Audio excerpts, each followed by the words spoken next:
Seaports are generally perceived as gateways for ships and trade. And in that sense, I would say that they are comparable to a public parking area. The traditional perception of what a port is insufficient if we want to tackle some of the main challenges that we're facing today: clean energy transition, biodiversity, supply chain resilience, local economic growth. We need a different perspective that is more nuanced and that provides an understanding of the interplay among many different organizations and companies, maybe even individuals in government, etc., all aiming to solve these bigger problems.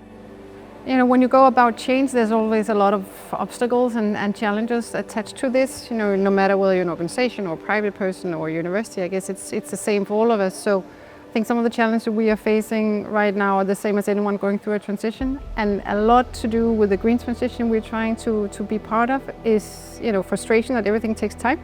So try to take out that frustration of what we need to do, but at the same time make sure we actually move forward. And then just admit it's difficult. I mean, it's new in the sense that we know it's going to be expensive, but how expensive, you know, how much insecurity can we go with? So a lot of that is about actually agreeing what do we know and what do we not know, and how do we get there. Transforming ports into dynamic hubs creates new revenue streams, it attracts new industries, and is important for innovation and the advancement of sustainable practices. If we look specifically to the Netherlands, they are far ahead in some of the big ports, Port of Rotterdam, Port of Amsterdam. These ports are already changing the logic and the nature of what it means to run a big port. They're focusing much more on sustainability, they're investing in new industries, they are investing in innovation, and they are prime examples of what we mean when we talk about ports as dynamic hubs.